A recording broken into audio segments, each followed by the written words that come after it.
काय रे, तुला नीट काम करता येत नाही का? जीव नाही आहे का तुझ्या अंगात? नुसता खाऊन पिऊन माजलायस. सिमेंटाच्या गोण्या उचलायला सांगितल्या तर नुसता धापा टाकतोस. तुझ्यापेक्षा तो समोरच्या गाडीवरचा म्हातारा बरा. एका दमात अख्खी लॉरी खाली करतो तो. असे म्हणत नजरेसमोर सिमेंटाची गोणी घेऊन चढताना तो ढासळल्याने जमिनीवर पडलेल्या शिरप्याचा नुकताच साईटवर रुजू झालेला नवीन इंजिनियर खेकसला. आणि तुम्ही काय हातातली कामं थांबून बघताय माझ्याकडे? मी तुम्हाला आधीच सांगतो, मला कामामध्ये वेळखाऊपणा बिलकुल आवडत नाही. आणि हे जर चाल टकलपणा करायचा असेल तर तुम्ही स्वतः काम सोडून गेलेले बरे, अन्यथा मी धक्के मारून इथून हाकलून देईल.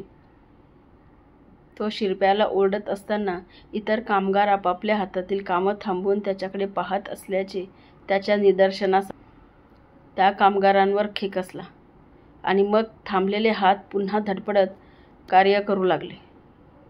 काय हो दिवाकर, हा रेती सिमेंट मिक्सर बंद काय?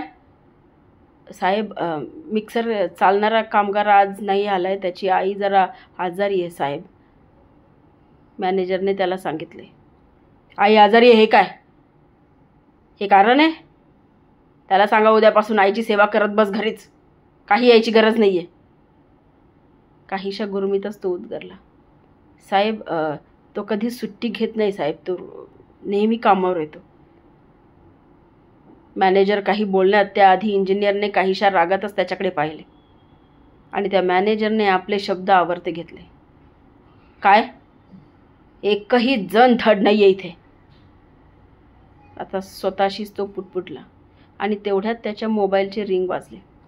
त्याच्या मोबाईलच्या ॲपवर कॉलर ट्यूनवर हीच अमुची प्रार्थना आणि हेच अमुचे वागणे, मानवाने मानवाशी मानवा समवागणे, ही कॉलर ट्यून वाजली आणि तिथे उपस्थित सर्वांच्या नजरा त्यावर केल्या.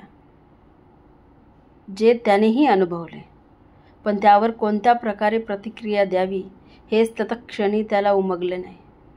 पण मोबाईलवर वाजलेली रिंगटोन आणि त्यावेळी वळलेल्या नजरा नकळतपणे त्याला बरेच काही सांगून गेले.